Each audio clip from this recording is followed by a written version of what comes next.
Hello friends, welcome to my YouTube channel English Pinglish. Samuel বেকেটের লেখা waiting for Godot নাটকটির বঙ্গানুবাদ করব। এটি একটি অ্যাবসার্ড প্লে, আর এই নাটকে গডট মানে এখানে গডকে বোঝানো হচ্ছে। অতএব এখানে দেখানো হচ্ছে যে গডের জন্য অপেক্ষা করার কথা। এই নাটকটির শুরুতেই দেখা যাচ্ছে একটি গাছের তলায় একটি লোক বসে অনেকক্ষণ ধরে জুতো খোলার চেষ্টা করছে, কিন্তু সে কিছুতেই সেটা খুলতে পারছে না। আর ঠিক সেই সময় আসে একটি লোক, তার নাম ভ্লাদিমির, আর যে জুতো খোলার চেষ্টা করছে তার নাম ইস্ট্রাগন। ইস্ট্রাগন ভ্লাদিমিরকে দেখে বলে যে এটা মনে হয় হবে না। তখন ভ্লাদিমির বলে আমারও সেটাই মনে হচ্ছে। ইস্ট্রাগন জুতোটি খোলার চেষ্টা করছিল, কারণ ইস্ট্রাগন দেখতে চাইছিল তার জুতোর ভিতরে কিছু আছে কিনা।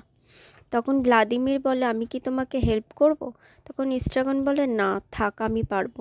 তখন ভ্লাদিমির তার নিজের টুপিটা খুলে সেও দেখার চেষ্টা করে তার টুপির মধ্যে কিছু আছে কিনা, কিন্তু ততক্ষণে ইস্ট্রাগন তার জুতোটি খুলতে সক্ষম হয়। কিন্তু জুতোতে উঁকি মেরে দেখে যে না, জুতোর মধ্যে কিছু নেই। আর ওইদিকে ভ্লাদিমিরও তার টুপির মধ্যে উঁকি মেরে দেখে যে না, তার টুপির মধ্যেও কিছু নেই। তারপর তারা দুজনাই গাছের নিচে বসে অপেক্ষা করতে থাকে। অপেক্ষা করতে করতে ভ্লাদিমির ঘুমিয়ে পড়ে, আর ইস্ট্রাগন বসেছিল। কিছুক্ষণ পরে ইস্ট্রাগন ভ্লাদিমিরকে ডেকে তুলে দেয়। এরপর তারা ওইভাবে ওখানে গাছের তলে অনেকক্ষণ ধরে অপেক্ষা করতে থাকে ভগবানের জন্য, কিন্তু ভগবানের দেখা পায় না। ঠিক সেই সময় দেখে যে একটি লোক একটা দড়ি হাতে করে নিয়ে যাচ্ছে, আর তার দড়ির অপর প্রান্তটি বাঁধা রয়েছে আরেকটি লোকের গলাতে। ওই লোকটিকে প্রথম লোকটি টানতে টানতে নিয়ে যাচ্ছিল। আর এই রকম দেখে ইস্ট্রাগন আর ভ্লাদিমির সেই লোকটিকে জিজ্ঞেস করে যে সে কেন ওই লোকটিকে ওরমভাবে গলায় দড়ি দিয়ে টানতে টানতে নিয়ে যাচ্ছে। যে লোকটি টানতে টানতে নিয়ে যাচ্ছিল সেই লোকটির নাম হলো পোজো, আর যাকে গলায় দড়ি বেঁধে নিয়ে যাচ্ছিল তার নাম হলো লাকি। পোজো জানায় যে ও লাকি হচ্ছে তার কৃতদাস। ভ্লাদিমির বলে কৃতদাস বলেই তাকে ওরকম অত ব্যাগপত্র তাকে গলায় দড়ি দিয়ে টানতে টানতে নিয়ে যাওয়াটা কি উচিত হচ্ছে? তখন পোজো বলে যে না, লাকি যেটা করে তার নিজের ইচ্ছাতেই করে। এরপর পোজো ওখানে কিছু খাবার খায়, মাংস খেতে থাকে। সেই মাংসের হাড়টা তখন ইস্ট্রাগনের খুব খিদে পেয়েছিল। ইস্ট্রাগন পোজোকে গিয়ে বলে যে তার মাংসগুলো খাওয়া হলে যেন হাড়টা তাকে দেয়। তখন পোজো জানায় যে এই হাড়টা খাওয়ার অধিকার শুধু লাকিরই রয়েছে। যদি লাকি তাকে পারমিশন দেয় তখন সে মাংসের হাড়গুলো ইস্ট্রাগনকে দিতে পারবে। ইস্ট্রাগন তখন লাকিকে গিয়ে জিজ্ঞেস করে যে সে কি সেই মাংসের হাড়গুলো খেতে পারবে। তখন লাকি কোনো কথা না বলে চুপ করে থাকে। তখন পোজো বলে যে হ্যাঁ, লাকি তোমাকে সম্মতি জানিয়েছে, তোমাকে আমি এই হাড়গুলো দিতে।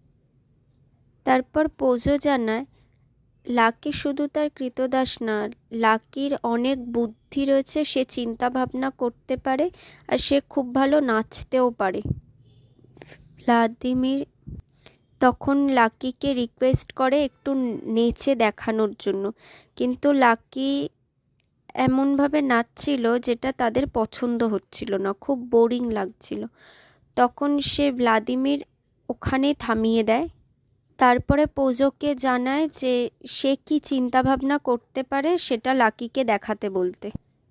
কিন্তু লাকিকে যখন চিন্তা করে দেখানোর কথা বলা হয় তখন লাকি কিছুই বলে না, চুপচাপ থাকে। তখন পোজো ভ্লাদিমিরকে জানায় যে একটা বিশেষ টুপি আছে, সেই টুপিটা না পরলে লাকি চিন্তা করতে পারে না। তখন ভ্লাদিমির সেই টুপিটা নিয়ে লাকিকে পরিয়ে দেয়, আর লাকিকে পরিয়ে দেওয়া মাত্রই লাকি তার চিন্তা ভাবনা বলতে শুরু করে। সে এমনই চিন্তা ভাবনা বলছিল যে ভ্লাদিমির সাথে সাথে টুপিটা খুলে দিয়ে দেয় পোজোকে। এরপর পোজো আর লাকি সেখান থেকে চলে যায়। আর ইস্ট্রাগন আর ভ্লাদিমিরকে বলে যে তারা যে গাছের নিচে বসেছিল সে গাছটা ছিল শুকনো, তাতে একটিও পাতা ছিল না। সেই গাছের ডালে তারা দুজনা সুইসাইড করবে। এইটা নিয়ে ইস্ট্রাগন আর ভ্লাদিমিরের মধ্যে তর্ক হতে থাকে। ইস্ট্রাগন বলে যে সে আগে গলায় দড়ি দেবে আর ভ্লাদিমির বলে সে আগে দেবে। এরপরে ইস্ট্রাগন জানায়, আমি রোগা, আমি আগে দেব, কারণ তুমি যদি আগে গলায় দড়ি দাও তাহলে গাছটা ভেঙে পড়ে যাবে, তাহলে আমি আর দিতে পারবো না। এতে ভ্লাদিমির খুব দুঃখ পায়। তারপর তারা দেখে ওখানে একটি ছেলেকে। সেই ছেলেটি হলো গডের মেসেঞ্জার। ভ্লাদিমির সেই ছেলেটিকে জিজ্ঞেস করে, তুমি যেহেতু গডের মেসেঞ্জার তাহলে বলো গড কখন আসবে। তখন ছেলেটি বলে, গড আমার দ্বারা মেসেজ পাঠিয়েছে যে গড আজকে আসতে পারবে না, সে খুব কাজে ব্যস্ত আছে আর সে কালকে আসবে। এই বলে ছেলেটি ওখান থেকে চলে যায়।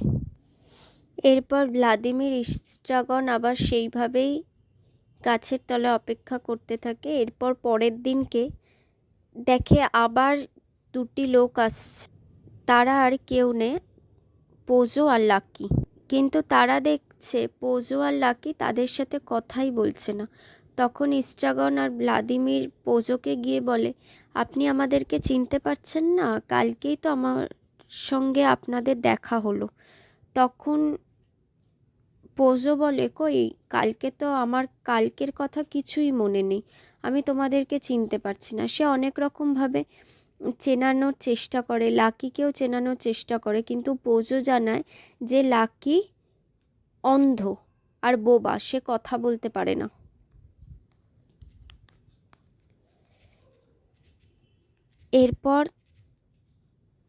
এরপর কিছুক্ষণ কথাবার্তার পরে আবার লাকি আর পোজো সেখান থেকে চলে যায়। তার কিছুক্ষণ পরে একই রকমভাবে সেই গডের মেসেঞ্জার অর্থাৎ সেই ছেলেটি সেখানে উপস্থিত হয়।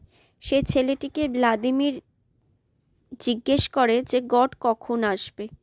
বলে গড আজকে আসবে না, সে আজকে খুব বিজি আছে, সে কালকে আসবে। সেই ভ্লাদিমির তখন ছেলেটিকে জিজ্ঞেস করে, তুমি তো কালকেও এসেছিলে, কিন্তু ছেলেটি জানায় না, সে কালকে আসেনি এখানে আজকেই প্রথম এলো, আর গড তাকে পাঠিয়েছে এই মেসেজ দিতে যে সে আজকে কাজে ব্যস্ত, সে কালকে আসবে।